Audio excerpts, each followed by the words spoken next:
Hello दोस्तों, मैं सुनील कुमार अपने इस YouTube channel the nursing show पर सभी का हार्दिक स्वागत करता हूं। दोस्तों, आज अपने करेंगे फर्स्ट एड से जो भी आपका फर्स्ट एड एक यूनिट है। फर्स्ट एड से टोटल कितने क्वेश्चन आपके रहने वाले हैं? 42 क्वेश्चन आपके इसमें कराए गए थे। आपको टेस्ट 42 क्वेश्चन का आपको टेस्ट लिया गया था। अब आप लोगों को ये चेक करना है कि इन 42 क्वेश्चन के अंदर से आपके कितने गलत हो रहे हैं और कितने सही हो रहे हैं। तो और दूसरा कि फर्स्ट यूनिट से आपको टोटली क्वेश्चन पूछा जाता है। फर्स्ट अंदर से कम जो भी सीएचओ से है या एएनएम से या जीएनएम से जो भी नर्स का एग्जाम दे रहे हैं उनसे कम आपको फर्स्ट एज के 4 क्वेश्चन इसमें से पूछे जाएंगे। तो ज़्यादा से ज़्यादा मानते हैं 5 क्वेश्चन पूछ सकते हैं और कम से कम 3 क्वेश्चन पूछ सकते हैं। 3, 4, 5 इनमें अंदर से आपको एक क्वेश्चन पूछा जाएगा। तो आपको ध्यान में रखना है, फर्स्ट एड का भी एक यूनिट है, उसको अच्छे से उसको समझना है। तो आइए अपने वीडियो को स्टार्ट करते हैं। इसके अंदर क्या क्या आपके क्वेश्चन रहने वाले हैं वो सारे आपने देखेंगे और आपका कितना गलत है और कितना सही है ये भी चेक करेंगे। तो अपना जो फर्स्ट क्वेश्चन था वो फर्स्ट क्वेश्चन अपना स्टार्ट हुआ था 19 नंबर से। 19 नंबर से आपका जो क्वेश्चन स्टार्ट हुआ है वो आपका फर्स्ट रहने वाला है। तो आपको 19 से स्टार्ट करना है और 60 तक आपको क्वेश्चन देखना है, क्योंकि इससे पहले के जो क्वेश्चन थे वो आपसे आपके रिलेटेड के क्वेश्चन नहीं थे। वो ही सीएचओ के अंदर आने वाले थे या सेंट्रल लेवल की भर्ती के अंदर क्वेश्चन आने वाले थे। लेकिन इससे आगे के जो 42 क्वेश्चन है वो आपसे आपकी सब्जेक्ट से रिलेटेड है। तो अपने सारे आइए आगे के जो क्वेश्चन है वो देखते हैं किस प्रकार से प्रश्न पूछे गए हैं। तो उसमें फर्स्ट हमारा क्वेश्चन था कि जो आपातकालीन स्थिति में है, जो आपातकालीन स्थिति में निम्नलिखित में से कौन सा एक कदम उठाए जाने चाहिए, कौन कौन से कदम आपको उठाने हैं वो सारे इसके अंदर पूछे गए हैं। तो इसके अंदर ए नंबर आपको क्या दिया गया है? ए नंबर दिया गया है कि पहले प्राथमिक उपचार करना चाहिए, कि आपको क्या करना है, पहले प्राथमिक उपचार करना है। दूसरा उसको क्या दिया गया कि घायल व्यक्ति की स्थिति का मूल्यांकन करना है, कि वो मतलब उसका ट्राई करना है। ट्राई में देखना है कि वो कितना रूप से गंभीर घायल है, उसको कौन से इलाज की ज़रूरत है और उसको क्या करना चाहिए। सबसे पहले सारी बातें अपने को उसको मतलब उसका जो वाइटल साइन है वो आपको सारा का सारा मूल्यांकन करना है। दूसरा स्पीक हेल्प मतलब मदद के मांगना चाहिए, लोगों को पुकारना चाहिए, मतलब मदद मांगने के लिए लोगों को पुकारना चाहिए, ये भी आपको काम करना चाहिए। और प्राथमिक जो पहले प्राथमिक उपचार करना ये भी करना चाहिए, घायल व्यक्ति की स्थिति को सुधारना चाहिए। उपयुक्त में क्या दे रखा है इन्होंने? सभी। फोर्थ जो अपना है उसमें दे रखा है सभी विकल्प। तो इसका जो राइट आंसर रहने वाला है फोर्थ नंबर। अपने को ये सारे के सारे काम करने चाहिए किसी फर्स्ट एड के रूप में। किसी घायल व्यक्ति की सहायता या इमरजेंसी के अंदर अगर किसी की सहायता करने के लिए, उपचार करने के लिए हमें क्या करना चाहिए, उसको फर्स्ट एड करना चाहिए और घायल व्यक्ति की स्थिति को सुधारना चाहिए, उसकी मदद के लिए लोगों को पुकारना चाहिए और सभी इसमें विकल्प दे रखा है। ये अपना राइट रहने वाला है। नेक्स्ट क्वेश्चन अपने देखते हैं। 20 नंबर क्वेश्चन रहेगा अपना, मतलब वैसे सेकंड नंबर क्वेश्चन है लेकिन ये 20 नंबर से अपने ये स्टार्ट हो रहे हैं। तो ये अपना सेकंड नंबर क्वेश्चन रहेगा। निम्नलिखित में से कौन सा उस व्यक्ति को संदर्भित करता है, मतलब उस व्यक्ति की तरफ से इशारा करता है जो आपातकालीन स्थिति में किसी घायल व्यक्ति को स्वैच्छिक आधार पर सहायता प्रदान करता है। आपसे पूछा जाए कि मतलब ऐसा कौन सा इनमें से कौन सा ऐसा एक व्यक्ति है जो क्या करता है, आपातकालीन स्थिति के अंदर घायल व्यक्ति की सहायता करता है। तो ए नंबर क्या होगा? Good teacher. B number option good will और C number option good friend और डी नंबर ऑप्शन इसमें क्या है? Good Samaritan. तो इसका जो राइट आंसर रहने वाला वो क्या रहेगा? प्लीज़ वीडियो में कमेंट करें और किन किन लोगों को ये सारे क्वेश्चन आपके राइट हो रहे हैं, आपको ऐसा लग रहा हो कि मेरे सारे क्वेश्चन सही है। तो आपके अगर किसी के इसमें से मतलब मान के चलिए कि 42 क्वेश्चन से अगर 35 प्लस अगर किसी के क्वेश्चन सही है तो उसको फर्स्ट एड का यूनिट है बहुत अच्छे से उसको आता है। अगर इससे कम है तो आपको ये सारा का सारा दोबारा से अच्छा फर्स्ट एड का यूनिट देखना होगा, क्योंकि इसके अंदर से आपको पता है कि 3 या 4 क्वेश्चन पूछे जाते हैं। तो इसका जो राइट आंसर रहने वाला वो क्या रहेगा? D number. 4 नंबर इसका क्या रहने वाला है? राइट आंसर रहने वाला है। जो जो क्या करेगा? स्वेच्छा को संदर्भ करता है, किसी आपातकालीन स्थिति में कोई व्यक्ति सहायता करता है उसको क्या बोल सकते हैं? जैसे फर्स्ट एड हो गया उसको ये भी बोल सकते हैं, उसको क्या बोल सकते हैं? गुड सैमरिटन भी बोल सकते हैं। नेक्स्ट अपने बात करते हैं 21 नंबर क्वेश्चन की। निम्नलिखित में से कौन सा अस्पताल से बाहर आपात स्थिति के सबसे सामान्य कारणों में से एक है? अब आपको पहचान करनी है कि मान लो कोई हॉस्पिटल से बाहर क्या हो रहा है, आपातकालीन स्थिति बनी हुई है। अब वहाँ पे आप आपातकालीन स्थिति में अंदर से कौन कौन से पॉइंट आते हैं? मान लो किसी को दौरा आना, चक्कर आना, और दूसरा मान लो किसी को क्या हो रहा है, एक्सीडेंट हो गया है और उसको स्ट्रोक हो गया है। ये सारे के सारे आपातकालीन स्थिति है। ये आपातकालीन के सामान्य लक्षण है। ये लक्षण देखे जाएंगे तो उसको क्या बोल सकते हैं? आपातकालीन स्थिति। देखते हो तो अपने ऑप्शन में क्या क्या आपने को दे रखा है और इनमें से आपातकालीन स्थिति कौन सी है? तो ए नंबर ऑप्शन आंख में दर्द। क्या आपकी आंख में दर्द होता है तो आपातकालीन वाली स्थिति होती है? क्या आपको एम्बुलेंस लेने के लिए आती है या आपको हॉस्पिटल से घर पे मदद देने के लिए आते हैं? आंख का दर्द नॉर्मली से होता है, वो हर किसी को हो सकता है। 2 नंबर हिचकी। भाई इसकी भी आपातकालीन स्थिति नहीं है। सी नंबर या 3 नंबर में देखें तो छाती में दर्द और सांस लेने में परेशानी, हो सकता है कि उसको क्या हो रहा है, हार्ट अटैक आने की मतलब संभावना, या हार्ट अटैक आया उसको क्या हो रहा है, प्रॉब्लम हो रही है, तो हो सकता है ये इमरजेंसी की स्थिति है। 4th नंबर में देखते हैं सर्दी और जुकाम, भाई इस टाइम तो सभी को सर्दी और जुकाम लग रहा है, तो ये आपातकालीन स्थिति नहीं है, ये सारी की सारी आपातकालीन स्थिति नहीं है। लेकिन देखा जाए तो सी नंबर इसका राइट आंसर रहने वाला है, 3 नंबर इसका राइट आंसर रहेगा। जो अस्पताल के स्थिति के अंदर, जो अस्पताल से बाहर की आपात की स्थिति के अंदर जो सामान्य लक्षण देखे जाते हैं, ये सामान्य लक्षण होता है कि अगर छाती में दर्द है, सांस लेने में कठिनाई है, हो सकता है उसकी जो हार्ट है उसका काम करने में प्रॉब्लम हो रही है, तो ये आपातकालीन स्थिति के सामान्य लक्षण माने जाएंगे। नेक्स्ट क्वेश्चन अपने देखते हैं 22 नंबर क्वेश्चन अपना, निम्नलिखित में से कौन सा संक्रमण को रोकने के लिए घाव पर लगाए जाने वाला सुरक्षात्मक आवरण को संदर्भित करता है। कुछ लोग ये बोल रहे थे इंग्लिश के अंदर, तो आपको ये क्वेश्चन इंग्लिश में भी दिया गया, आप इसको इंग्लिश में भी अच्छी तरीके से समझ सकते हो और आपको हिंदी में भी दिया गया, दोनों को अगर समझने में कोई प्रॉब्लम नहीं होगी। तो अपना क्वेश्चन था निम्नलिखित में से कौन सा संक्रमण को रोकने के लिए घाव पर लगाए जाने वाले सुरक्षात्मक, कोई मतलब सुरक्षात्मक मतलब उसको कोई नुकसान नहीं पहुंचाने वाला आवरण कौन सा, आवरण या कोई चीज़ भी है जो आप हॉस्पिटल के अंदर टर्म के अंदर यूज़ करते हो, किसी को घाव को रोकने के लिए, घाव के अंदर ब्लीडिंग को रोकने के लिए जो यूज़ करते हो, वो आवरण इसमें पूछा गया है। तो ए नंबर ऑप्शन स्टेथोस्कोप, क्या भाई आप स्टेथोस्कोप घाव पर लगाते हो? नहीं जी, इसका यूज़ नहीं करते हैं। दूसरा थर्मामीटर, जी थर्मामीटर का यूज़ भी नहीं करते हैं। प्लास्टर का यूज़ करते हैं, लेकिन प्लास्टर का घाव पर लगाने के लिए नहीं यूज़ करते हैं, इसका यूज़ करते हैं, आपको बताया कोई हड्डी टूट जाती है उसको एक स्थिर रखने के लिए प्लास्टर का भी यूज़ करते हैं, या स्प्लिंट का यूज़ करते हैं, स्लिंग का यूज़ करते हैं, पट्टियाँ होती है अलग अलग यूज़ किए जाते हैं। लेकिन अब देखा जाए तो ये भी यूज़ नहीं होगा, क्योंकि ये तीनों के तीनों किस में घाव पर लगाने के लिए नहीं है। अगर चौथा पूछा जाए ड्रेसिंग, हाँ जी ड्रेसिंग के अंदर आप पट्टियाँ करते हैं, घाव को ब्लीडिंग रोकने के लिए, हेमरेज रोकने के लिए आप किसका यूज़ करते हैं? तो ड्रेसिंग का यूज़ करते हो। ड्रेसिंग इसका क्या रहेगा? राइट आंसर रहने वाला है।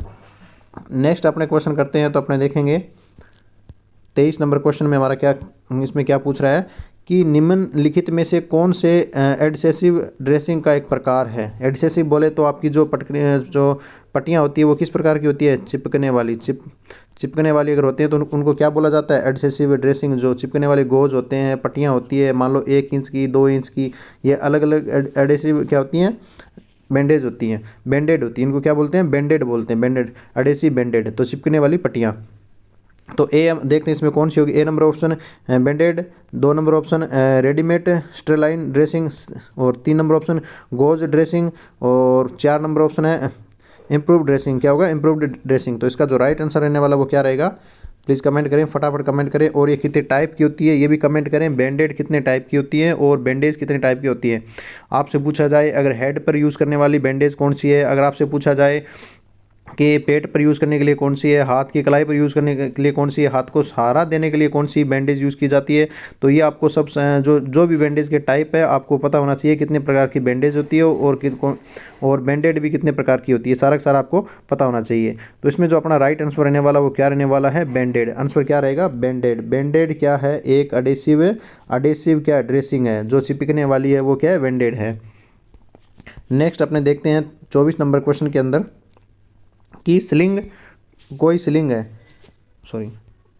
है, स्लिंग को निम्नलिखित में से इस्तेमाल किया जाता है। स्लिंग का कहाँ यूज़ किया जाता है? अगर आपसे पूछा जाए स्लिंग है तो स्लिंग का यूज़ कहाँ किया जाएगा? स्लिंग मैंने अभी आपको पीछे बता के हटा हूँ कि आपको स्लिंग का यूज़ कहाँ पूछा जाएगा। स्प्लिंट का यूज़ किस में किया जाता है, ये आपसे पूछा जाता है। स्लिंग को निम्नलिखित के लिए इस्तेमाल किया जाता है, किसके लिए इस्तेमाल किया जाता है? ऑप्शन में देखते हैं।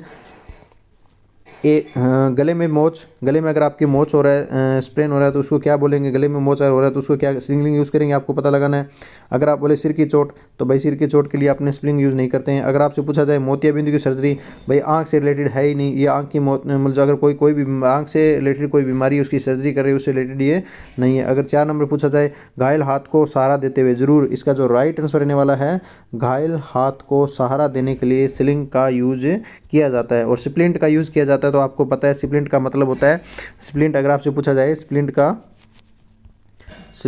अगर पूछा जाए तो आपको बताना होगा कि स्प्लिंट का यूज़ किया जाता है वो अगर कोई आपकी बोन है फ्रैक्चर हो जाती है, फ्रैक्चर होने पर क्या किसका यूज़ किया जाएगा? स्प्लिंट का। स्प्लिंट क्या करता है? उस जो बोन जहाँ से आपका बोन क्या ब्रोक हुआ है, मतलब टूटा है, ब्रोकन जहाँ से वह टूटा है, उसको स्थिर रखने के लिए, उसका कोई मूवमेंट है उसको ज़्यादा मूवमेंट ना हो, उसको स्थिर रखने के लिए स्प्लिंट का यूज़ किया जाता है। और स्प्लिंट का यूज़ करते समय में कई बातों को ध्यान में रखना है। किन किन बातों को ध्यान में रखना है ये भी आपको पता होना चाहिए। स्प्लिंट का यूज़ करते समय ये बातें आपको ध्यान में रखनी होनी चाहिए कि वो जो आपने स्प्लिंट यूज़ किया वो ज़्यादा कसा हुआ ना हो, क्योंकि कसा हो सकता है तो ब्लड का सर्कुलेशन क्या हो जाएगा? रुक सकता है। ये भी आपको ध्यान में रखना है। उसको मतलब इतना ढीला भी नहीं बांधना है कि वो जो आपकी बोन है वो मूवमेंट करती रहे। तो इन बातों का ध्यान रखना, ना तो आपको ज़्यादा कसा हुआ बंधा होना चाहिए, ना ही आपको ज़्यादा मतलब उसको ढीला बांध कर यूज़ करना है। तो इन बातों के बारे में आपको पता होना चाहिए स्प्लिंट के बारे में यूज़ करते समय। तो इसका जो राइट आंसर था, हाथ को सहारा देने के लिए किसका यूज़ किया जाएगा, स्लिंग का यूज़ किया जाता है। नेक्स्ट क्वेश्चन अपने देखते हैं, 25 नंबर अपना क्वेश्चन रहने वाला है कि कोई सड़क दुर्घटना के शिकार व्यक्ति को, मान लो कोई सड़क दुर्घटना हो गई किसी के, मान लो कार एक्सीडेंट हो गया, बस एक्सीडेंट हो गया, कोई मतलब आपने सड़क दुर्घटना हो गई है, मदद करते समय निम्नलिखित में से कौन सा पहला कदम उठाना चाहिए। मान लो आप मदद कर रहे हो तो आप फर्स्ट में आप अपॉर्चुनिटी किसको दोगे, फर्स्ट काम क्या करोगे आप, सबसे पहले काम करने वाले कौन सा होगा वो अपने देखते हैं। ए नंबर ऑप्शन, स्थान को सुरक्षित करोगे बनाना है। अगर कोई मतलब वहाँ पे क्या हो रहा है, ये मतलब बहुत ज़्यादा एक्सीडेंट हुआ है, पीछे से गाड़ियाँ और उसमें क्या हो रहा है, एक्सीडेंट होते ही जा रहे हैं, उसके अंदर से गाड़ी एक्सीडेंट होती जा रही है, तो आपको वहाँ से क्या करना है, उस पेशेंट को वहाँ से निकाल कर सुरक्षित स्थान पर लेके जाना है। क्या आप ये करोगे। दूसरा, ट्रैफिक को निकलने देना है, मतलब आप वेट करोगे भाई एक्सीडेंट तो हो गया लेकिन अब अपने क्या करना है, वहाँ से ट्रैफिक को निकलने दो, बाद में उसका क्या करेंगे, निदान करेंगे। तो आपको ये काम तो बिल्कुल गलत है, ऐसा काम आपको नहीं करना है, आपको तुरंत ही उसका इलाज करना होता है। लेकिन वो पहला कदम क्या रहेगा, तो अपना पहला कदम ये नहीं रहेगा। 3 नंबर ऑप्शन, पीड़ित की सहमति लेना। मान लो कोई घायल व्यक्ति है, अनकॉन्शियस स्थिति में है, तो आपको क्या उसका, आप उससे पूछोगे भाई मैं आपकी हेल्प करूं क्या, आपको हेल्प चाहिए क्या, ऐसा आपको उससे पूछना नहीं चाहिए।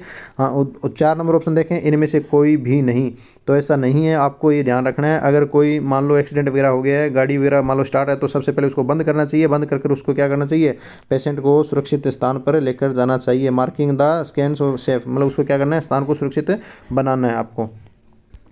नेक्स्ट क्वेश्चन अपना रहेगा 26 नंबर क्वेश्चन देखते हैं। अगर कोई व्यक्ति खांसने की कोशिश कर रहा है, मान लो कोई व्यक्ति खांसने की कोशिश कर रहा है और खाने के दौरान बोल नहीं पा रहा है, मान लो कोई वो खा रहा है लेकिन कुछ बोल भी नहीं पा रहा, किसी बाहरी वस्तु के आकस्मिक सेवन के कारण मतलब सांस लेने में उसे क्या हो रही है, बहुत कठिनाई हो रही है, तो उसके निम्नलिखित कारण हो सकते हैं। क्या कारण ऐसा है कि उसको सांस लेने में दिक्कत हो रही है, कोई चीज़ निगलने में दिक्कत हो रही है, और उसको बोलने भी दिक्कत हो रही है, खांसने में भी दिक्कत हो रही है, ये सारे किसके मतलब ये किसके सिम्टम देखे जा सकते हैं। तो सारे के सारे आपको पता होने चाहिए किसके कारण होते हैं। तो ए नंबर ऑप्शन देखते हैं, दम घुटना, दम घुटना इंग्लिश में बोलेंगे choking. B number option, 2 number option में क्या रहेगा, वजन बढ़ना, क्या आपका वजन बढ़ रहा है तब आप बोल नहीं पाओगे, क्या खांस नहीं पाओगे, क्या श्वसन नहीं ले पाओगे। 3 नंबर ऑप्शन देखें, थकान। और 4 नंबर अपना इस ऑप्शन था प्रदूषण।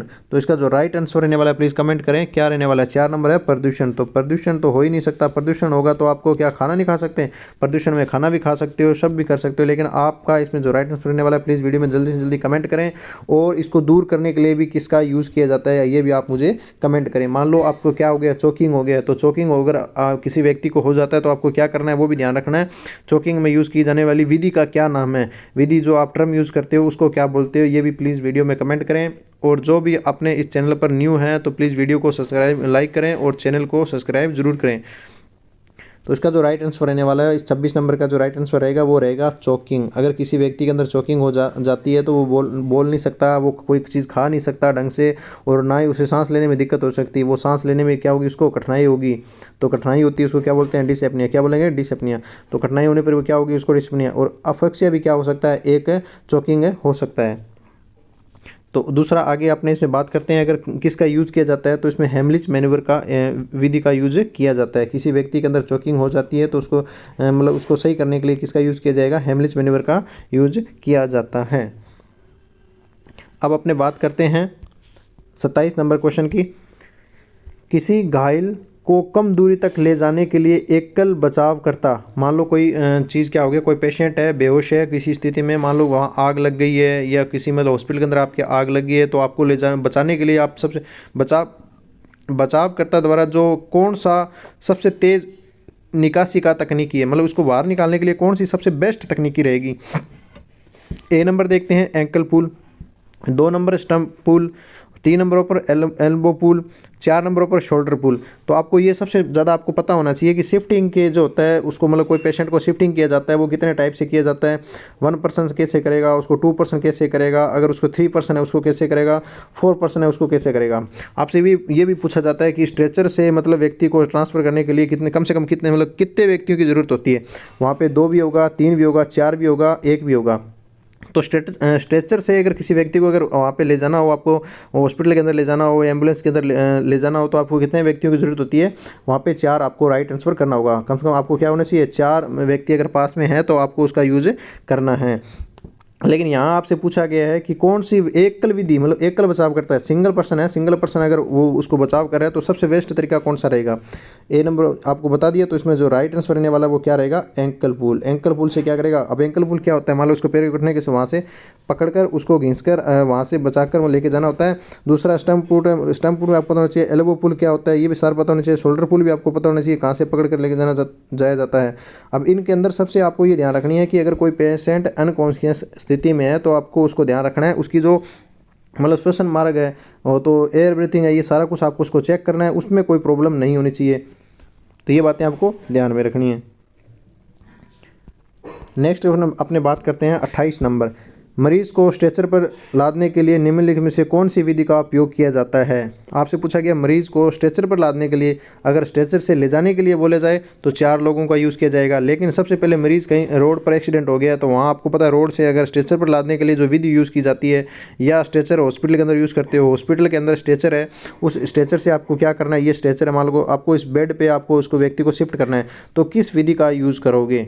ए number option stair lift, B number option blanket lift, 3 number option box lift, 4 number option weight lift. Weight lift अब आपको पता होना चाहिए लिफ्ट ये कौन कौन सी सबसे प्रकार, स्टेयर लिफ्ट कौन सी होती है, ब्लैंकेट लिफ्ट कौन सी होती है, बॉक्स लिफ्ट कौन सी होती है, वेट लिफ्ट कौन सी होती है। ये आपको अगर पता है तो आप इसका राइट आंसर कर सकते हो। तो इसमें जो अपना राइट आंसर रहने वाला है प्लीज़ जल्दी से जल्दी कमेंट करें। और आपको ये भी पता होना चाहिए बाकी की क्यों नहीं हो सकती, किन किन लोगों का ये क्वेश्चन गलत है, देखते हैं, जल्दी से जल्दी कमेंट करें। इसका जो राइट आंसर रहने वाला वो क्या रहेगा?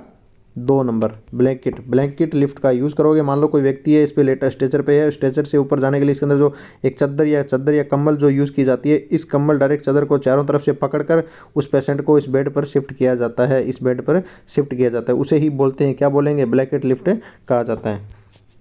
नेक्स्ट क्वेश्चन अपने बात करते हैं 29 नंबर क्वेश्चन की। पहले क्वेश्चन देखते हैं कि निम्नलिखित में से आपको 4 पॉइंट दिए गए हैं, उसमें से कौन सी ऐसी चीज़ है या चीज़ें हैं जो एक छोटे प्राथमिक चिकित्सालय बॉक्स का हिस्सा होनी चाहिए? मतलब जो फर्स्ट एड किट होती है उस किट के अंदर क्या क्या वस्तुएं होती है आपको सारा पता होनी चाहिए। अपने को जो पॉइंट दिए गए इनके अंदर से कौन कौन सी ऐसी वस्तुएं सारी अपनी प्राथमिक किट के अंदर पाई जाती हैं। A number option tube silver सल्फाइडिन मरहम, इसका कहाँ यूज़ किया जाता है? प्लीज़ आप मुझे अभी कमेंट करें कि ट्यूब सिल्वर का जो यूज़ है, सल्फाइडिन का जो यूज़ किया जाता है वो कहाँ यूज़ किया जाता है, ये प्लीज़ वीडियो में कमेंट करें।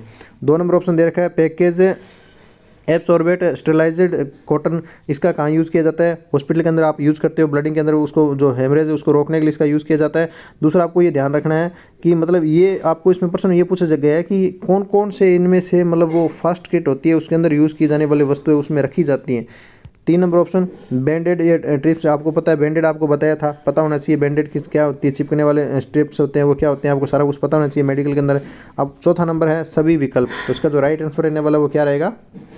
जल्दी से जल्दी कमेंट करें। राइट आंसर इसका रहने वाला है 4 नंबर, सभी की सभी इसके अंदर होती हैं। प्राथमिक किट के अंदर ये लगभग 3 प्रकार से इसको डिवाइड किया जाता है, सबसे छोटी होती है, फिर मीडियम होती है, फिर सबसे बड़ी होती है।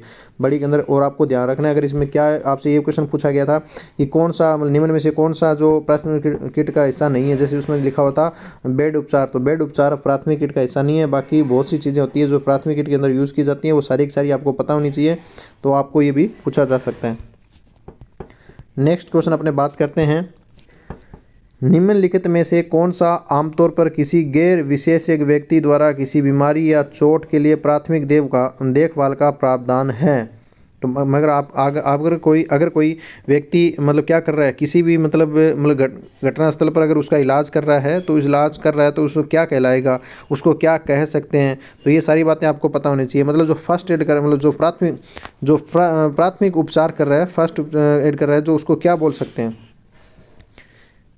ए number option first day, B number option first time, मतलब आपको जो फर्स्ट टाइम उसका इलाज कर रहा है, बीमारी की चोट का जो देखभाल कर रहा है, प्रारंभिक देखभाल कर रहा है, उसको क्या बोल सकते हैं? क्या उसे फर्स्ट डे बोलेंगे? नहीं जी, इसको नहीं बोल सकते हैं। First time, 3 number option first class, 4 number option first aid. तो आपको पता होना चाहिए अगर कोई व्यक्ति प्रारंभिक देखभाल करता है उसको क्या बोला जाएगा? फर्स्ट एड बोला जाता है। इसका राइट आंसर क्या रहेगा? 4 राइट आंसर रहेगा। नेक्स्ट अपने क्वेश्चन करते हैं 31 नंबर। निम्नलिखित में से किस प्रकार का जलना केवल त्वचा की सबसे बाहरी परत जिसे एपिडर्मिस क्या बोला जाता है, एपिडर्मिस कहा जाता है। तो किस प्रकार का ये बर्न होगा। आपसे बर्न के टाइप पूछे गए हैं, कितने टाइप, आपको मेनली 3 टाइप आपको याद रखने हैं। वो 3 टाइप कौन से हैं और इसको क्या बोला जाता है, जैसे first degree, second degree, third degree, ये भी पता होना चाहिए। जैसे हिंदी के अंदर इसे बोला जाता है प्रथम श्रेणी, सेकंड श्रेणी, तृतीय श्रेणी, ये आपको तीनों पता होनी चाहिए। और इनका एक अलग से नाम है जो ये आपको इसके अंदर से देखने को मिलेगा, ये भी आपको पता होना चाहिए। तो ए नंबर ऑप्शन क्या बोला है, A full thickness burn, B number option या 2 number option partial thickness burn, और 3 नंबर ऑप्शन ब्रशिंग, और 4 नंबर ऑप्शन होता है सुपरफिशियल बर्न। तो इसका जो आपका अगर बाहरी परत फर्स्ट जो आपकी होती है फर्स्ट डिग्री बोलते हैं प्रथम श्रेणी बोले तो उसका जो एपिडर्मिस भाग का जलना क्या कहलाता है। इसका राइट आंसर क्या रहने वाला है, जल्दी जल्दी कमेंट करें। अगर आपका उसमें फर्स्ट डिग्री जलन होता है, बर्न होता है, तो उसको आपको क्या बोलना है। तो इसका जो राइट आंसर रहेगा वो क्या रहेगा, सुपरफेशियल बर्न। क्या रहेगा, सुपरफेशियल बर्न। अगर उसमें किसी व्यक्ति की एपिडर्मिस भाग जलता है तो उसको किस प्रकार का बर्न बोलेंगे, सुपरफेशियल बर्न बोलेंगे। अब इसमें ध्यान रखना है कि आपको कितने टाइप, फर्स्ट टाइप कौन सा होता है, तो आपको पता हो गया फर्स्ट टाइप हो गया सुपरफेशियल, फर्स्ट डिग्री बोल देंगे इसको, प्रथम श्रेणी भी बोल देंगे। इसमें कौन सा भाग जलेगा, एपिडर्मिस जलेगा। दूसरा अगर आपसे पूछा जाए तो कौन सा होगा, ए पार्टियल थिकनेस, ये क्या होगा, ए पार्टियल थिकनेस बर्न। ये कौन सा प्रकार का बर्न होता है, ये सेकंड डिग्री का होता है या द्वितीय श्रेणी का होता है। इसमें कौन सा भाग जलता है, इसमें एपिडर्मिस, तो ये जल गया क्योंकि सेकंड में जाने के लिए फर्स्ट तो जलेगा, और सेकंड में आने पर कौन सा भाग जलता है तो उसको बोलते हैं डर्मिस भाग। क्या बोलेंगे, डर्मिस भाग अगर आपका जलता है तो उसको किस प्रकार का बर्न बोला जाएगा, सेकंड डिग्री या ए पार्टियल थिकनेस। अगर आपसे पूछा जाए थर्ड डिग्री का, तो थर्ड डिग्री को क्या बोलते हैं, ए फुल थिकनेस। अगर कोई व्यक्ति जलकर क्या हो जाता है, काला रंग पड़ जाएगा, उसका व्यक्ति चमड़ी का जो त्वचा है उसका रंग कैसा हो जाएगा, काला पड़ जाएगा, और जहाँ से हड्डी बाहर निकलने लग जाएगी और उसका कुछ वाइट से मतलब धब्बे से आपको दिखाई देने लग जाएंगे, वो किस प्रकार का बर्न होगा, वो होगा फुल थिकनेस बर्न। इसको थर्ड डिग्री बोलते हैं।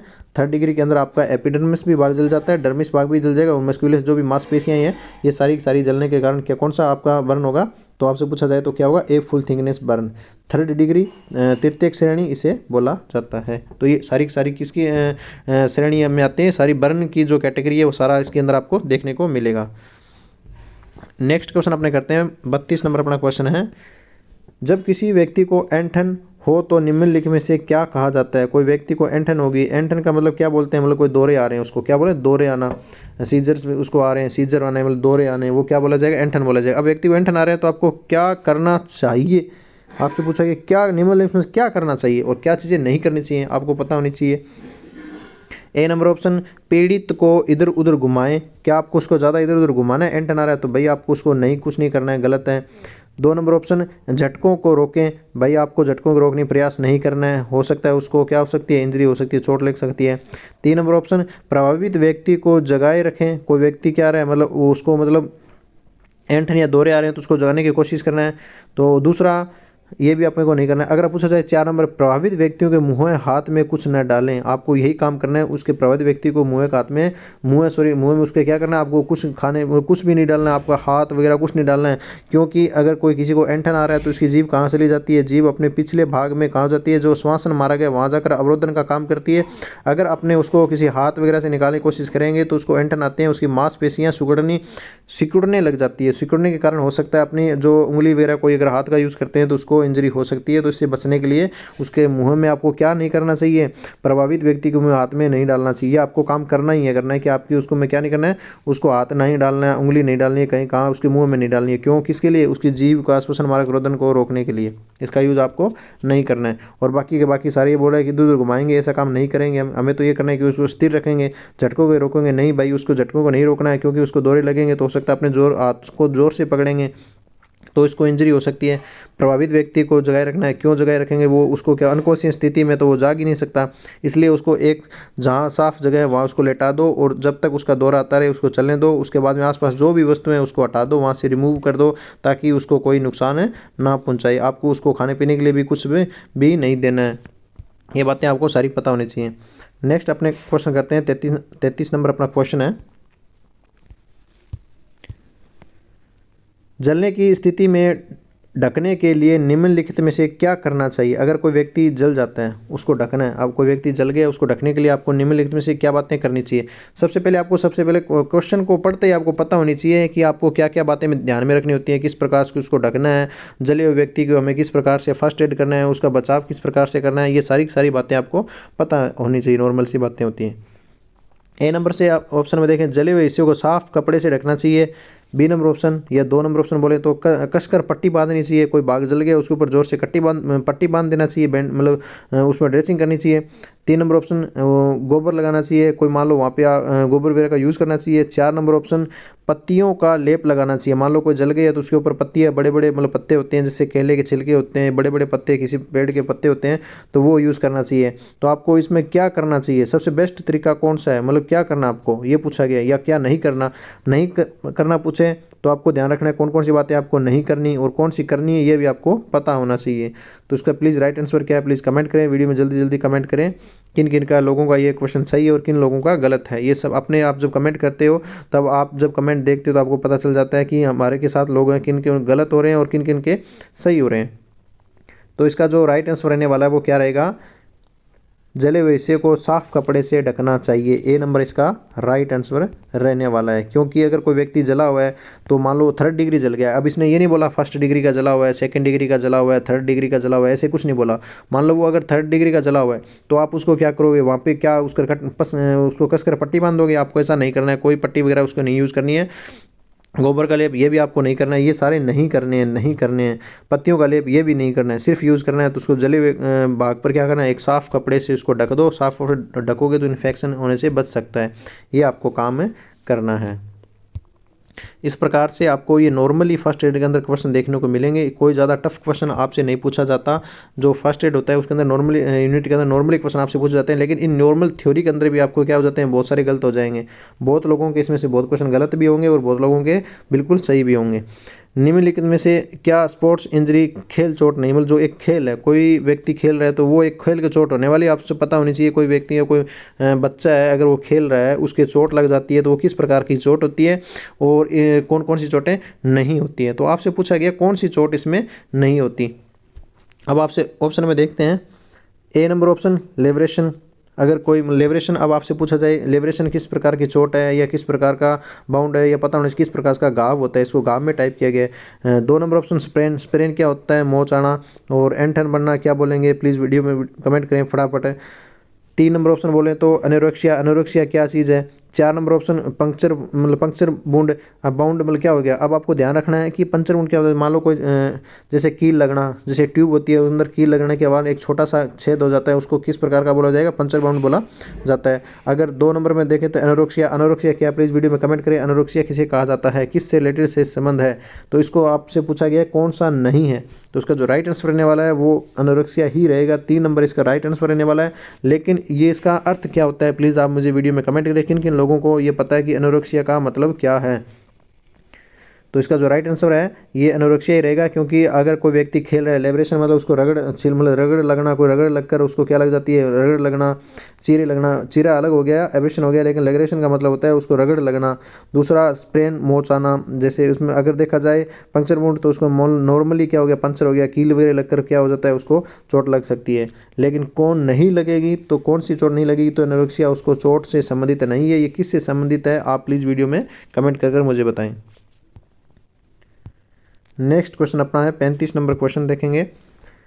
खिंचाव, मोच, चोट के लिए प्राथमिक उपचार को संक्षिप्त नाम राइस क्या है। मैंने आपको बार बार पिछले वीडियो में भी कराया था राइस की फुल फॉर्म क्या है और पास की फुल फॉर्म क्या होती है, पास कहाँ यूज़ किया जाता है, राइस, पास ये भी हो गया, और DRABABC ये क्या चीज़ है, इसकी फुल फॉर्म क्या होती है। फर्स्ट एड के अंदर ये भी पूछा जाता है। और आपसे पूछा जाए कि मान लो पास भी हो गया, राइस भी हो गया, ऐसे क्वेश्चन 5 कम से कम 5-6 ऐसी फुल फॉर्म है जो आपको क्वेश्चन में पूछी जाती है। इनकी फुल फॉर्म क्या है और इनका यूज़ सिर्फ फर्स्ट एड के अंदर यूज़ किया जाता है। तो फर्स्ट एड के अंदर जो यूज़ की जाती है तो आपको फर्स्ट एड की जो यूनिट है वो आपको सारी की सारी पता होनी चाहिए। तो देखते हैं इसके अंदर अपना जो राइट आंसर रहने वाला है वो कौन सा रहेगा। राइस का फुल फॉर्म क्या है, प्लीज़ वीडियो में कमेंट करें। जिन लोगों ने पीछे के टेस्ट दिए हैं उसके अंदर राइस की फुल फॉर्म का मैंने अच्छे से आपको बता के रखा हुआ है, तो आप प्लीज़ वीडियो में कमेंट करें, जल्दी से जल्दी इसमें कमेंट करें राइस की फुल फॉर्म क्या है। ए नंबर ऑप्शन रेस्ट, आइसिंग, और ये क्या देखा इन्होंने कोऑर्डिनेशन एंड एलिवेशन। और अगर देखते हैं 2 नंबर में तो क्या दे रखा है rotate, icing, compression and elevation. तो ये आपको ध्यान रखना क्या इसका राइट आंसर रहेगा क्या। 3 नंबर में rest, icing, compression and elevation, क्या ये इसका राइट आंसर रहेगा क्या। 4 नंबर में देखते हैं रेस्ट, आइसिंग, कंप्रेशन एंड एलोगेट। मतलब आपको ध्यान में रखना है इसका जो राइट आंसर क्या था। तो मैंने आपको पिछले भी क्वेश्चन में आपको बताया था, इसका सारा का सारा आपको फिर ये क्वेश्चन आपको देखने को मिला है। तो इसका जो राइट आंसर रहने वाला वो क्या रहेगा, रेस्ट, आइस, कंप्रेशन और एलिवेशन। रेस्ट का मतलब उसको रेस्ट करना है, आइसिंग मतलब उसको बर्फ लगाना है, कंप्रेशन का मतलब उसको दबाना है, थोड़ा वहाँ से दबा के रखना है, और एलिवेशन का मतलब उसको पैरों को ऊपर उठा के रखना है। ये सारा का सारा इसका मतलब होता है। तो राइस की फुल फॉर्म आपको पता होनी चाहिए।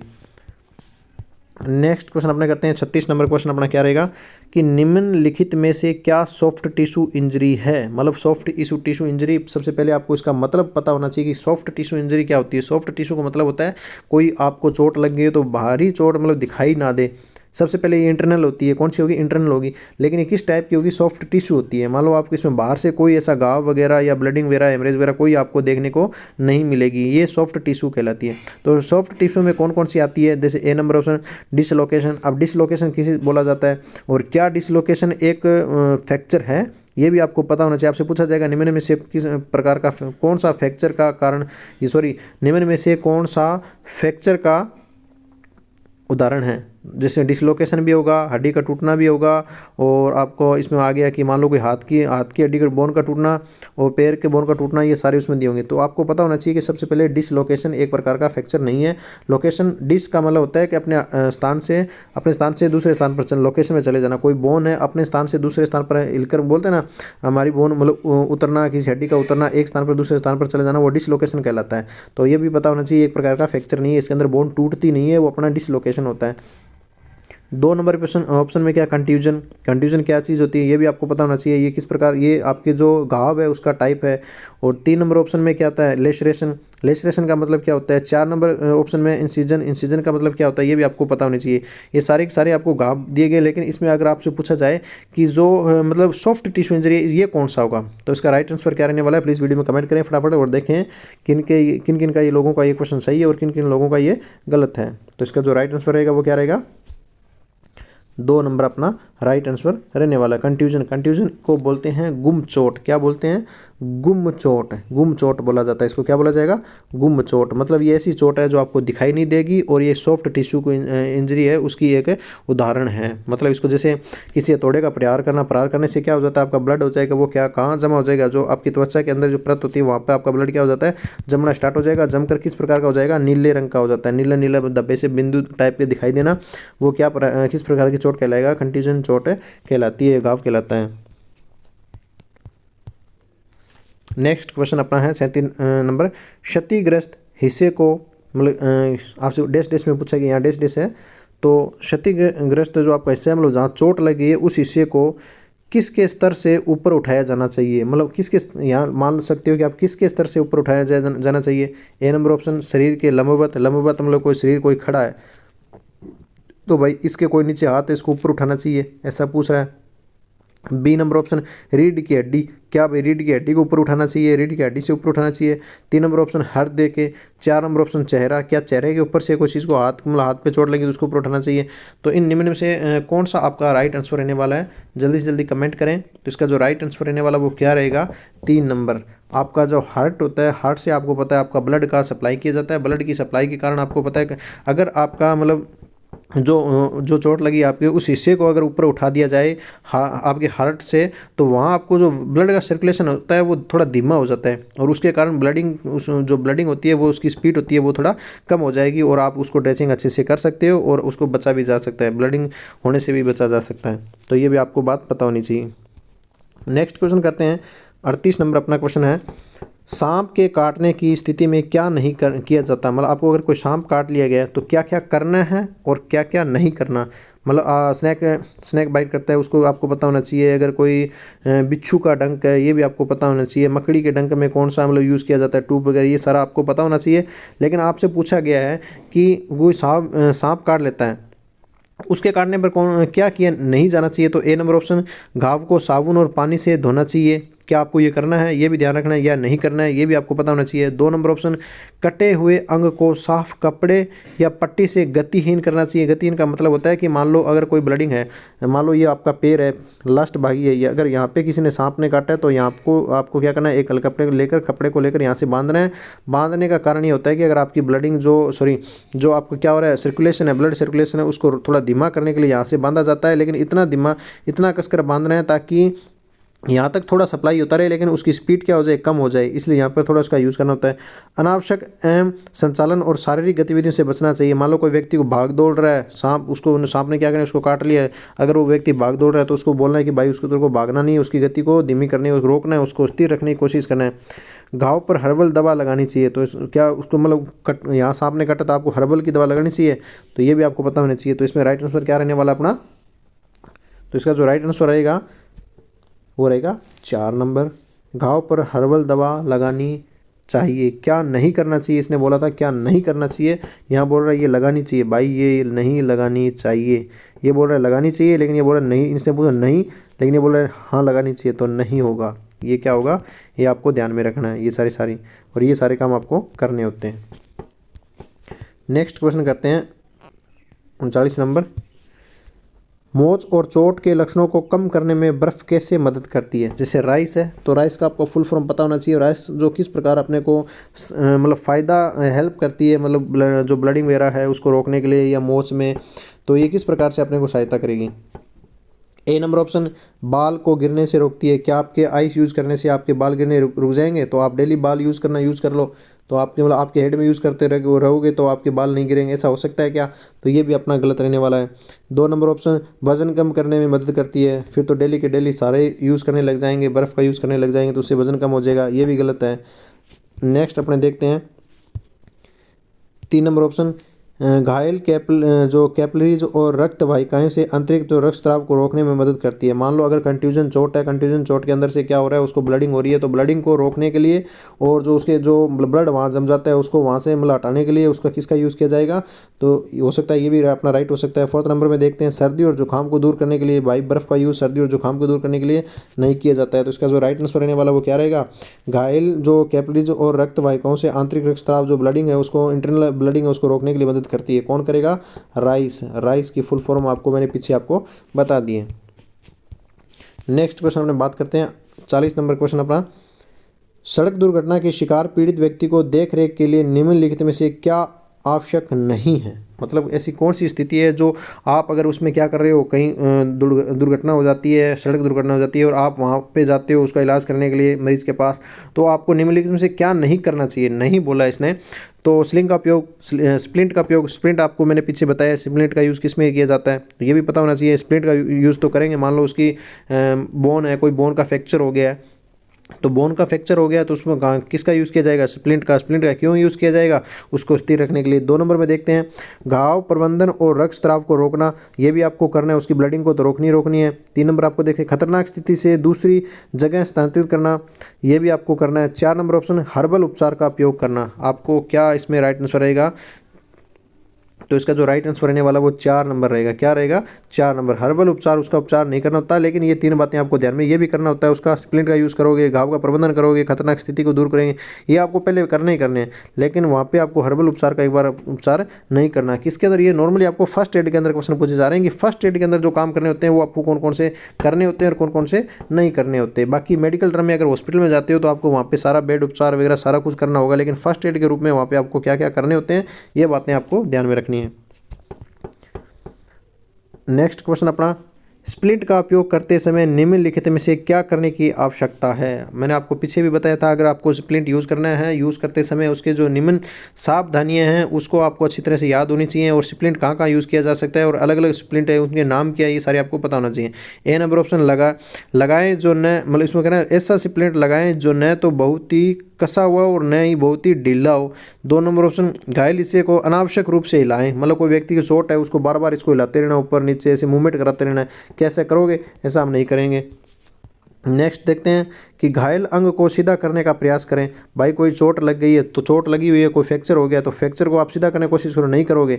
उसी को स्प्लिंट का यूज इसलिए किया जाता है, उसकी जो गति होती है उसको स्थिर रखने के लिए, मतलब उसकी बोन होती है वो कोई ज़्यादा मूवमेंट ना करे, उस मूवमेंट को रोकने के लिए ही स्प्लिंट का यूज़ किया जाता है। और ये बोल रहा है कि घायल अंग को सीधा करने का प्रयास करना, तो आपको ऐसा नहीं करना है।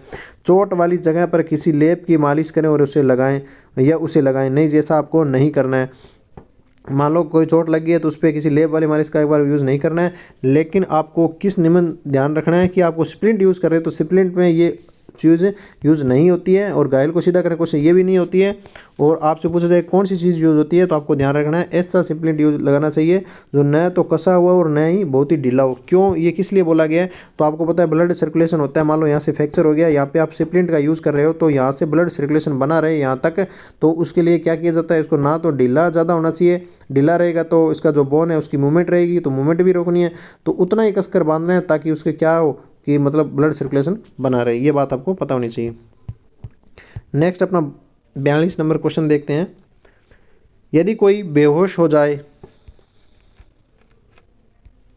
यदि कोई व्यक्ति क्या हो जाता है, बेहोश हो जाए, तो निम्नलिखित में से तुरंत क्या करना चाहिए। अगर कोई व्यक्ति बेहोश हो गया तो आपको पहला फर्स्ट जो आपका स्टेप रहेगा उसमें आपको क्या करना है। 1 नंबर ऑप्शन, उस व्यक्ति को ऐसी स्थिति में रखें कि अगर उसे उल्टी हो रही तो वह सांस की नली में न जाए, आपको हो सकता है ये भी करना होता है। बी नंबर ऑप्शन, उसे बदबूदार मोजे सूंघाए, ऐसा काम आपको कभी नहीं करना, उसको मोजे वगैरह कुछ नहीं सूंघाना, क्योंकि मोजे वगैरह क्यों सूंघाने से उसको बेहोशी थोड़ी ठीक हो जाती है। कुछ लोग ऐसा यूज़ कर लेते हैं ट्रम में कि मतलब ऐसा वो लोग करते हैं जो ग्रामीण वगैरह में होते हैं और ज़्यादा उनको पता नहीं होता, तो वो ऐसे प्रकार की कोई कोशिश कर सकते हैं, तो आपको ऐसा काम है नहीं करना है। 3 नंबर ऑप्शन, उसे ज़ोर से झटके देने चाहिए। क्या कोई व्यक्ति अनकॉन्शियस स्थिति में है तो आपको क्या उसे ज़ोर के झटके देने चाहिए, ऐसा काम भी आपको नहीं करना। 4 नंबर ऑप्शन, उसके चेहरे पर पानी की छींटे मारनी चाहिए, तो आपको ऐसा काम भी नहीं करना। इसका जो राइट आंसर रहेगा, उस स्थिति को ऐसी स्थिति में रखें अगर उसे उल्टी हो रही तो सांस लेने जो नली है उसमें ये चला ना जाए, मतलब जो भी कोई चीज़ वगैरह है उल्टी वगैरह है वो उसको श्वसन जो मार्ग है उसका एयर वे उसमें आपका नहीं जाना चाहिए, वो क्लियर रहना चाहिए। और इससे रिलेटेड जो पीछे आपको एक क्वेश्चन कराया गया था उसके अंदर आपको 4 डायग्राम देखे रखे थे, 1 2 3 4 ऐसा कुछ करके डायग्राम देखने को मिला था पिछले टेस्ट में। उसमें आपको साइड स्लेब के बारे में बता रखा था, वो कौन सी स्थिति थी, रिकवरी पोजीशन। जो रिकवरी पोजीशन होती है उसी को से क्या बोला जाएगा, उस व्यक्ति को इसी स्थिति में रखें, मतलब कौन सी स्थिति, रिकवरी पोजीशन में आपको रखना है। रिकवरी पोजीशन में अगर व्यक्ति होता है तो उसको उल्टी और सांस जो उल्टी होती है वो सांस के साथ उसकी सांस नली में नहीं जाएगी, इससे बचा जा सकता है, उसको बोलते हैं रिकवरी पोजीशन। नेक्स्ट क्वेश्चन बात करते हैं 43 नंबर क्वेश्चन की। कंप्रेशन मोच और चोट के लक्षणों में कैसे मदद करता है। कोई कंप्रेशन हो गया, आपका कंप्रेशन है, तो कंप्रेशन और मोच और चोट के लक्षणों में कैसे मदद करता है, दबाना किस प्रकार का, मतलब दबाने से आपको क्या हो सकता है वो अपने देखते हैं। ए नंबर ऑप्शन, निकटवर्ती ऊतकों से घायल क्षेत्र में तरल पदार्थ का रिसाव कम हो जाना। अगर कोई निकटवर्ती क्षेत्र है ऊतकों से, मतलब घायल क्षेत्र में तरल पदार्थ का रिसाव हो जाना। दूसरा, सूजन को बढ़ने के लिए जगह देना। कोई मतलब आप क्या कर रहे हो, कंप्रेस दबा रहे हो तो दबाने से क्या सूजन बढ़ने के लिए जगह देता है, तो ऐसा नहीं होता। नेक्स्ट क्वेश्चन अपना नेक्स्ट जो रहेगा 3 नंबर ऑप्शन, टूटी हड्डी को जोड़ना। क्या कंप्रेशन करने से वो हड्डी उसकी मतलब क्या हो जाएगी, जॉइंट हो जाएगा, जॉइंट हो सकता है, ऐसा नहीं होगा, ऐसा कभी नहीं होगा। और क्यूजन स्किन इसमें क्या होता है, त्वचा में निखार लाना। क्या आप उसको बार बार कंप्रेशन कर रहे हो तो कंप्रेशन करने से उसके त्वचा में निखार लाता है, ऐसा भी नहीं होता। इसका जो राइट आंसर रहने वाला है वो फर्स्ट 1 रहेगा। क्या रहेगा, 1 रहने वाला है। वो क्या होता है, निकटवर्ती ऊतकों से घायल क्षेत्र में तरल पदार्थ का रिसाव कम हो जाना। अगर कोई ब्लडिंग हो रही है तो दबाने से ब्लडिंग हेमरेज को क्या किया जा सकता है, रोका जा सकता है। फर्स्ट इंद्र के अंदर आपको ये भी ध्यान रखना होता है, किसी ब्लडिंग है, ब्लडिंग को रोकने के लिए आपको सीधा घाव पर क्या करना होता है, दबाव डालना होता है। दबाव डालना ही कंप्रेशन कहलाएगा। कंप्रेशन का मतलब होता है आपको वहाँ से क्या हो जाएगा, निकटवर्ती ऊतकों में घायल के क्षेत्र में जो तरल पदार्थ बोला जाए तो मतलब ब्लड वगैरह का हिसाब वो कम हो जाएगा। नेक्स्ट क्वेश्चन करते हैं 44 नंबर अपना क्वेश्चन है, बाहें की कलाई। मान लो आपका हाथ है, हाथ की कलाई में है, फ्रैक्चर होने वाला, हाथ का फ्रैक्चर हो गया है, होने की स्थिति में सबसे उपयुक्त प्राथमिक उपचार निम्नलिखित में से कौन सा होगा। सबसे पहले अगर हाथ की कलाई पर आगे चोट लग जाती है किसी व्यक्ति के एक्सीडेंट के कारण, तो जो फर्स्ट एड के द्वारा जो उपचार किया जाता है, फर्स्ट एड किया जाता है, वो फर्स्ट एड होता है, वो जो फर्स्ट एड करता है वो सबसे पहले कौन सा होगा, इसमें ये पूछा गया है।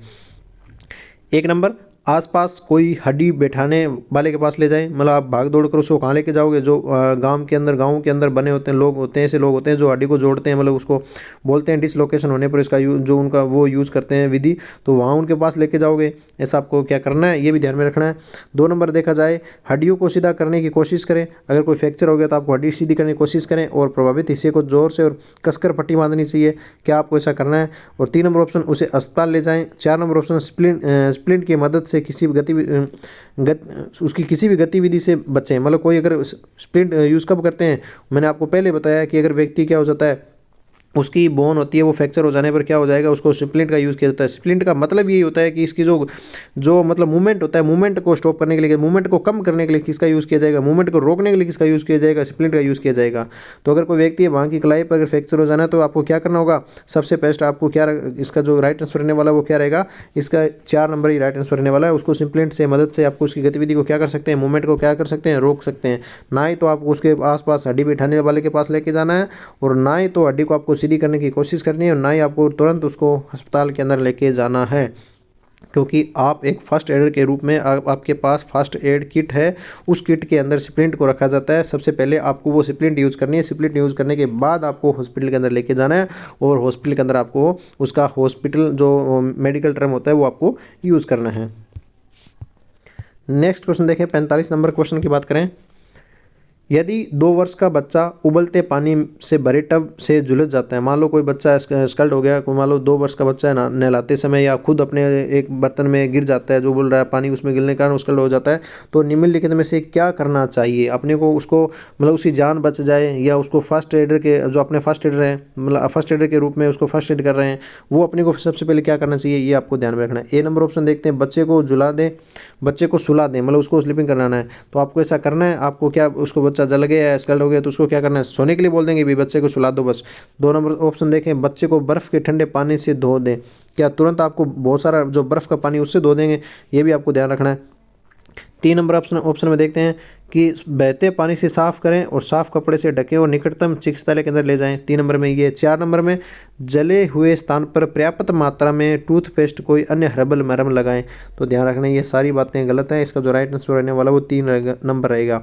सबसे पहले मैंने यही बताया कि अगर बर्न के अंदर क्या करना होता है, बर्न के अंदर अगर नॉर्मली फर्स्ट डिग्री का होता है तो आप उसको ठंडे पानी से 20 मिनट तक धो सकते हो ज़्यादा से ज़्यादा, और उससे ज़्यादा आपको नहीं धोना होता। 15 से 20 मिनट तक आप उसको धो सकते हो और बहते हुए पानी से धोने के बाद में आपको साफ़ कपड़े से उसको ढकना है और ढकने के बाद में कहाँ लेके जाना है, चिकित्सालय के अंदर में उसको लेके जाना है, हॉस्पिटल के अंदर उसको लेके जाना है। नेक्स्ट क्वेश्चन अपने देखते हैं 46 नंबर, हाथ पैर के रक्तस्राव वाले घाव में निम्नलिखित में से क्या करना चाहिए। हाथ पैर में अगर कोई ब्लडिंग हो रही है तो ब्लडिंग होने के कारण घाव में, तो उसको आपको सबसे पहले क्या करना चाहिए, ये भी ध्यान रखना है। 1 नंबर ऑप्शन, खून बहते घाव पर कसकर कपड़ा बांधना चाहिए, कसकर कपड़ा बांध दो। 2 नंबर ऑप्शन, खून बहते घाव पर गोबर लगाना चाहिए।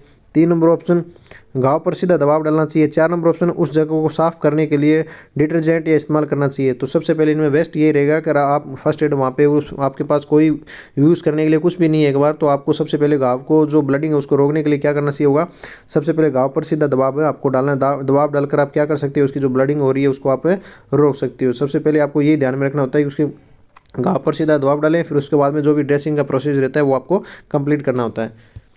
नेक्स्ट क्वेश्चन 47 नंबर, नाक से खून बहने की जो स्थिति होती है क्या नहीं करना चाहिए। नाक में अगर उसको जो हो रहा है तो इस स्थिति में आपको क्या करना चाहिए और क्या नहीं करना चाहिए। ए नंबर ऑप्शन, मुँह से सांस लेना चाहिए, मतलब उसको मुँह से सांस लेने के लिए बोलना है क्या भाई आपको मुँह से सांस लेना है, ये लेना चाहिए। 2 नंबर ऑप्शन, खड़े होकर सिर को पीछे की ओर झुकाना चाहिए, मतलब खड़े होकर आप जैसे लेट रहे हो तो स्पाइन पोजीशन में स्थिति में आपको होना चाहिए। ये आपको ध्यान, क्या ऐसा होना चाहिए या नहीं होना चाहिए, क्या करना नहीं चाहिए, इसने बोला क्या नहीं करना चाहिए। तो ए नंबर ऑप्शन, सांस लेना चाहिए, मुंह से सांस लेना चाहिए, खड़े होकर सिर को पीछे की ओर झुकाना चाहिए, स्पाइन पोजीशन में जाना चाहिए। 3 नंबर ऑप्शन देखें तो निगलते बोलते सूंघने थूकने खांसने और नाक साफ करने से बचना चाहिए। उस व्यक्ति को, अगर कोई व्यक्ति अगर नाक साफ कर रहा है तो उसको बोलना है भाई कोई चीज़ खानी पीनी नहीं है, कोई बोलने से बचना है और सूंघने से सूंघते हैं उसको से बचना है और थूकने से भी बचना है और इन चीज़ों का सबसे मतलब नाक साफ करने विधियों को सबसे बचा जाना चाहिए, इन चीज़ों से बचना चाहिए। 4 नंबर ऑप्शन, बैठकर सिर को आगे की ओर झुकाना चाहिए। ये भी क्या आपको करना चाहिए, नहीं करना चाहिए। तो आपको राइट में ध्यान रखना है, इसका क्या नहीं करना है, आपको सुपाइन पोजीशन की तरफ आपको नहीं जाना है। आपको बोला जा रहा है ना कि उसको क्या करना है कि खड़े होकर सिर को पीछे की ओर झुकाना है। सिर को अगर पीछे की ओर झुकाओगे तो आपका जो ब्लड है वो आपके श्वसन मार्ग में जा सकता है और उससे क्या हो सकता है, आपको श्वसन अवरोध हो सकता है, मतलब एफेक्सिया हो सकता है आपको। नेक्स्ट क्वेश्चन देखें अपने 4 नंबर, रेबीज नामक वायरस बीमारी भारत में मनुष्यों में ज़्यादातर संक्रमित के काटने मतलब डैश के काटने से या चाटने या घर्षण के माध्यम से फैलती है। तो ए नंबर ऑप्शन तोतों द्वारा, और 2 नंबर ऑप्शन बिल्लियों द्वारा, 3 नंबर ऑप्शन कुत्तों द्वारा, 4 नंबर ऑप्शन कबूतरों द्वारा। तो इसका राइट आंसर रहेगा 3 नंबर, कुत्तों द्वारा क्या फैलता है, रेबीज फैलता है। और रेबीज के अंदर आपको अगर आपसे पूछा जाए अगर किसी व्यक्ति को कुत्ते ने काट लिया है तो आप फर्स्ट एड के रूप में आप क्या करोगे, तो आपको सबसे पहले ध्यान रखना है उसको जो अपनी घरों में नाल वगैरह जो टूटी वगैरह होती है उनसे चलते हुए बहते हुए पानी से उसको धोना है और साबुन से धोना है। साबुन से 10 या 15 मिनट उसको साफ से अच्छी तरह धोने के बाद में उसको आपको कहाँ भेजना होगा, उसको मेडिकल जाने के लिए बोलना होगा। आपको चिकित्सालय सलाह के अनुसार उसको वहाँ से इलाज स्टार्ट कराना होगा। अगर आपसे पूछा जाए कि रेबीज मतलब जो अगर कुत्ते के काटने पर कौन सा टीका लगाया जाए, तो ये भी आपको मतलब प्लीज़ वीडियो में कंप्लीट कमेंट करें कि कितने टीके लगाने होने चाहिए और कितने कितने टाइम की पीरियड के अंदर इसके टीके यूज किए जाते हैं। और अगर आपसे पूछा जाए कि इस प्रकार से मतलब अगर कोई व्यक्ति अगर कुत्ता काट लेता है तो किस प्रकार से मतलब उसके अंदर कौन कौन से मतलब लक्षण देखे जा सकते हैं, ये आपको सारे पता होने चाहिए। अगला नेक्स्ट क्वेश्चन अपना होता है कि डूबने के मामले में प्राथमिक उपचारकर्ताओं को निम्नलिखित में से क्या ध्यान में रखना चाहिए। कोई व्यक्ति अगर कोई डूब रहा है और आप उसको बचाने के लिए वहाँ पे गए हो, तो व्यक्ति डूब रहा है, आप उसकी जान बचाने, तो जान बचाने से पहले आपको किन किन बातों को ध्यान में रखनी है, ये आपको पता होना चाहिए। दूसरा एक नंबर देखते हैं कि पेट में पानी अपने आप अवशोषित हो जाता है, इसलिए आपको उससे पानी को बाहर निकालने की कोशिश नहीं करनी चाहिए। क्या आपको यह ध्यान में रखना है, या आप पानी निकालोगे, यह भी आपको पता होना चाहिए।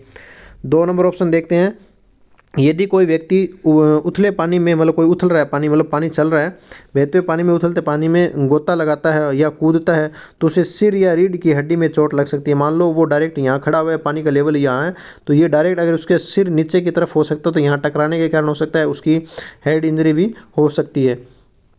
इसलिए आपको ये ध्यान में रखना है कि आपको उसका सिर और गर्दन नहीं हिलाना है ज़्यादा। आपको मूवमेंट उससे बचाते समय उसके सिर और गर्दन है उसको नहीं हिलाना है। क्यों नहीं हिलाना है, क्योंकि क्या पता हो सकता है उसका सिर नीचे जाकर टकराया और उसको इंजरी हो गई हो, तो ये भी आपको ध्यान में रखना है। नेक्स्ट अपने देखते हैं 3 नंबर में,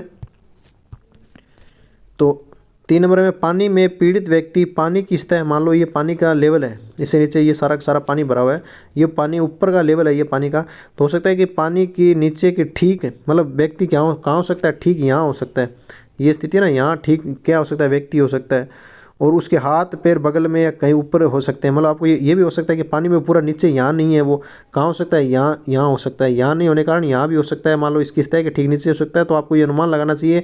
आपको ये नहीं सोचना है कि वो व्यक्ति बिल्कुल सतह पे है, इसका ये नीचे मतलब नीचे के आधार में, आपको ये नहीं सोचना। आपको ध्यान में रखना है कि पानी की सतह है उस सतह से थोड़ा नीचे भी हो सकता है। तो 4 नंबर ऑप्शन में सभी विकल्प, क्या ये सारी बातें आपको ध्यान में रखनी है, या आपको पहली या दूसरी या तीसरी बात आपको ध्यान में रखनी है, तो आपको राइट आंसर रहेगा 4 नंबर। सारी की सारी बातें आपको ध्यान रखनी होती है। आपको ऐसा मैंने पिछले क्वेश्चन में बताया था कि उसके पेट के पानी बाहर निकालने की कोशिश नहीं करनी चाहिए। कोशिश अगर आप करते हो तो उसको क्या हो सकती है, इंटरनल जो इंजरी हो सकती है, यह बात आपको पता होनी चाहिए। नेक्स्ट क्वेश्चन अपने बात करते हैं, निम्नलिखित में से किसी वजह से चेस्ट कंप्रेशन को रोका जा सकता है। मान लो आपसे अब पूछा जाए CPR क्या है, CPR किसका यूज़ किया जाता है, C का मतलब क्या होता है, P का मतलब क्या होता है, R का मतलब क्या होता है, ये सारे के सारे आपको पता होना चाहिए कि C का मतलब, P का मतलब, R का मतलब क्या होता है। तो इसमें पूछा गया है अगर इसमें आपसे पूछा गया C, अगर C मतलब कंप्रेशन को रोकना होता है तो उसको रोकने का कौन सा कारण माना जा सकता है और कौन सी वजह से आप उसको रोक सकते हो, कंप्रेशन करने से रोक सकते हो CPR देते समय। तो ए नंबर ऑप्शन, पीड़ित परिवार को यह कष्टदायी लगता हो। मान लो कोई मरीज है, लेट रहा है, उसको आप CPR दे रहे हो, उसके परिवार वाले बोल रहे हैं भाई आप ऐसा मत करो, इससे इसको कष्ट हो रहा है, तो आप CPR मतलब करते समय आप कंप्रेशन रोक दोगे। आपको ऐसा करना है या नहीं करना है, ये आपको ध्यान में रखना है।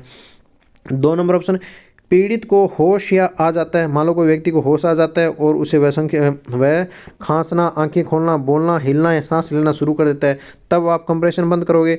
तो देख आपको ये भी ध्यान में रखना है, क्या उसको बंद करना है या कंटिन्यू बनाए रखना है। 3 नंबर ऑप्शन, मौसम सुहाना हो, क्या भाई मौसम का स्पेशल होता है क्या मतलब कोई बारिश वाला मौसम हो तो आप कंप्रेशन नहीं करोगे, ऑटोमेटिक उसकी जान बच जाएगी, ऐसा आपको ध्यान में रखना है।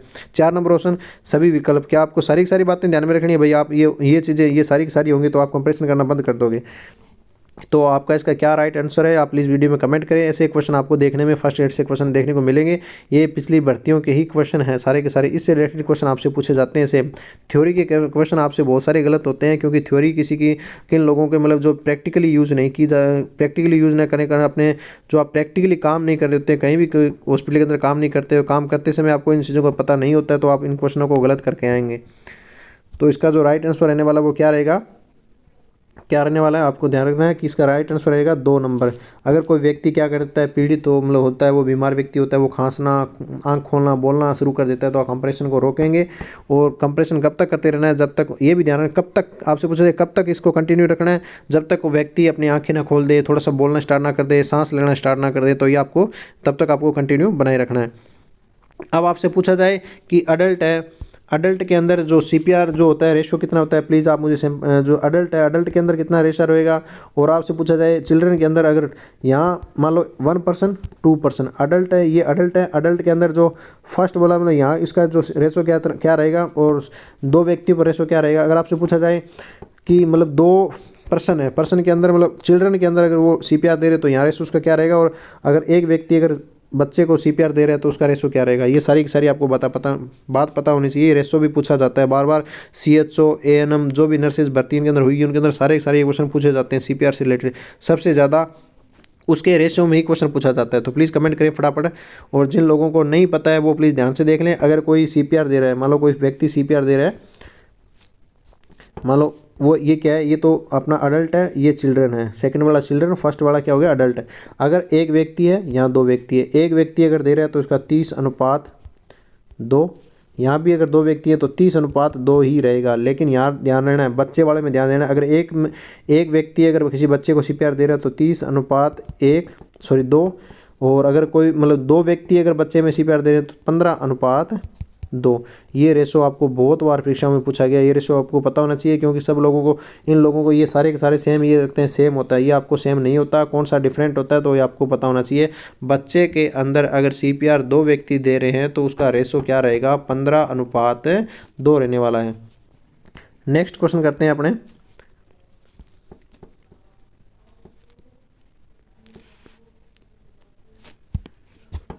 बेहोश पीड़ित के लिए प्राथमिक उपचारकर्ता को निम्नलिखित में से क्या करना पड़ सकता है। कोई मान लो कोई व्यक्ति बेहोश है तो उस समय प्राथमिक उपचारकर्ता द्वारा क्या क्या करना है, उसको क्या क्या करना पड़ सकता है, ये भी आपको पता होना चाहिए।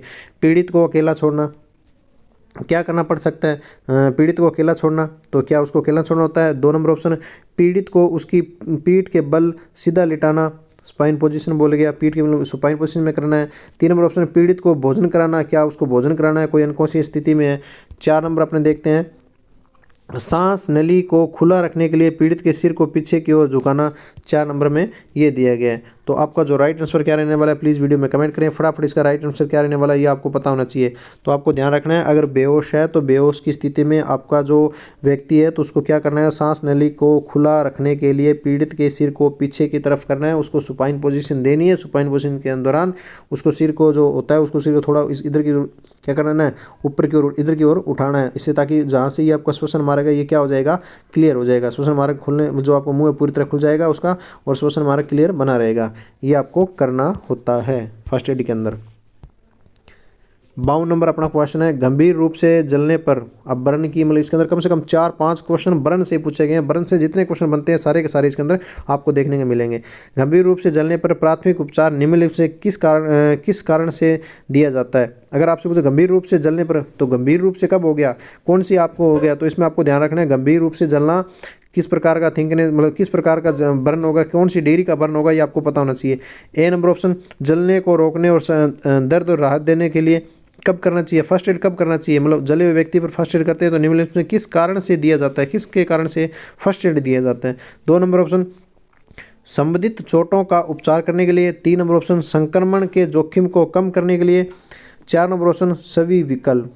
तो इसमें जो राइट आंसर रहने वाला है प्लीज़ वीडियो में कमेंट करें। इसका जो राइट आंसर रहेगा क्या रहने वाला है, कोई व्यक्ति गंभीर रूप से जल गया, उसे जले हुए व्यक्ति को आप फर्स्ट एड कर रहे हो, तो फर्स्ट एड के कारण क्या है, किस कारण से आप उसका फर्स्ट एड उसका इलाज कर रहे हो, फर्स्ट एड उसका प्राथमिक उपचार कर रहे हो, ये आपको पता होना चाहिए। तो इसका जो राइट आंसर रहने वाला वो क्या रहेगा, 4। फोर्थ अपना आंसर रहेगा सभी के सभी आपको पता होना चाहिए कि जलने से रोकने, दर्द राहत कम करने के लिए आप फर्स्ट एड कर रहे हो। दूसरा आपको ये भी पता होना चाहिए कि फर्स्ट एड क्या करता है, संबंधित चोटों का उपचार करने के लिए भी उसका फर्स्ट एड कर रहा होगा, और संक्रमण जोखिम को फैलने से कम करने, अगर कोई व्यक्ति के जलने पर उसमें हो सकता है कि घाव अगर उसका खुला होता है, खुला होने पर ओपन रहेगा, तो हो सकता है उसका संक्रमण भी क्या सकता है, फैल सकता है। उसको रोकने के लिए क्या कर सकता है, ये फर्स्ट एड करता है। नेक्स्ट क्वेश्चन अपना 53 नंबर क्वेश्चन है, निम्नलिखित में से कौन सी हड्डी की चोट है, मतलब ऐसा कौन सा इसमें दिया गया है, चारों में से कौन सी एक ऐसी है जो हड्डी की चोट है, मतलब बोन फ्रैक्चर ऐसा भी बोल सकते हैं। तो ए नंबर ऑप्शन मोच, 2 नंबर ऑप्शन खरोच, 3 number option fracture, 4 number option dislocation. तो आपको पता होना चाहिए, इसका राइट आंसर भी आपको पता होना चाहिए। प्लीज़ वीडियो में कमेंट करें। और फ्रैक्चर भी कितने टाइप के होते हैं, जितने भी टाइप हैं फ्रैक्चर आपको सारे के सारे पता होना चाहिए, कितने टाइप के फ्रैक्चर होते हैं, किस प्रकार में फ्रैक्चर में किस प्रकार की हड्डी के टूटने को आपको दिखाया जाएगा, ये सारे के सारे आपको पता होना चाहिए कि फ्रैक्चर से भी क्वेश्चन आपसे पूछा जाएगा। ये तो नॉर्मली आपका फ्रैक्चर होता है वो हड्डी से रिलेटेड, जो मतलब बोन के टूटने पर फर्स्ट एड करने के रूप में क्वेश्चन पूछे गए। लेकिन जो टाइप होते हैं फ्रैक्चर के टाइप, वो CHO के अंदर ये लगभग क्वेश्चन इसमें पूछे जाते हैं। जो GNM से बेसिस सेंटर की लेवल भर्ती होती है, वहाँ पे फ्रैक्चर के टाइप पूछे जाते हैं। ANM के अंदर इतना इसमें नहीं पूछा जाएगा। ANM के अंदर सिर्फ इतना यही पूछा जाता है कि अगर कोई व्यक्ति को फ्रैक्चर हो गया तो उसका फर्स्ट एड कर रहे हैं, तो आपको क्या क्या बातें निम्न में ध्यान रखनी है, ये सिर्फ ANM के अंदर ऐसा क्वेश्चन पूछा जाएगा। और CHO से ये क्वेश्चन पूछे जाते हैं कि कोई मतलब टाइप है, किस टाइप का फ्रैक्चर है, ये आपको फ्रैक्चर दिखाएंगे, ये पूछा जाएगा निम्न में से किस प्रकार का फ्रैक्चर है, ये आपसे पूछा जाएगा। तो इसमें पूछा गया निम्न में कौन सी हड्डी का चोट है, तो आपको पता होना चाहिए अगर बोन है, बोन से इंजरी हो जाए, बोन इंजरी को उसको क्या बोलते हैं, फ्रैक्चर बोलते हैं। फ्रैक्चर एक ही आपको पता रखना है कि फ्रैक्चर का मतलब यही होता है कि बोन का टूटना फ्रैक्चर ही कहलाता है, और फ्रैक्चर में कोई काम नहीं आता। डिसलोकेशन एक प्रकार का फ्रैक्चर नहीं है, हड्डी का टूटना नहीं होता, ये हड्डी का एक स्थान से दूसरे स्थान पर खिसक जाना डिसलोकेशन कहलाता है।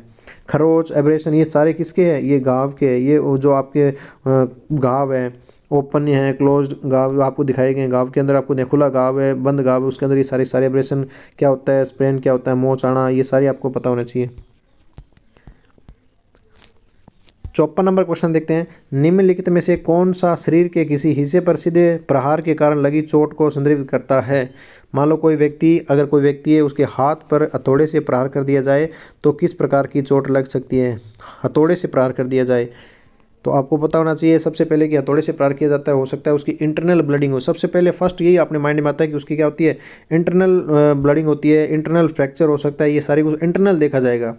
तो ए नंबर ऑप्शन गुमचोट कंट्यूजन, 2 नंबर ऑप्शन खरोच एब्रेशन, 3 नंबर ऑप्शन मोच स्ट्रेन, और 4 नंबर ऑप्शन चीरा। तो आपको पता होना चाहिए कि इसमें जो हथौड़े से प्रहार किया जाए, मैंने पहले आपको बताया है, तो इसको जो राइट आंसर रहने वाला वो क्या रहेगा, गुम चोट, कंट्यूजन रहेगा। क्या रहेगा, कंट्यूजन, गुम चोट। मतलब आपको चोट बाहर से आप उस चोट को नहीं देख सकते, सिर्फ वहाँ से क्या हो जाएगा, नीला प्रकार के ब्लड आपका जमा हो जाएगा, इंटरनल ब्लडिंग उसमें देखने को मिलेगी, उसको बोला जाता है गुम चोट।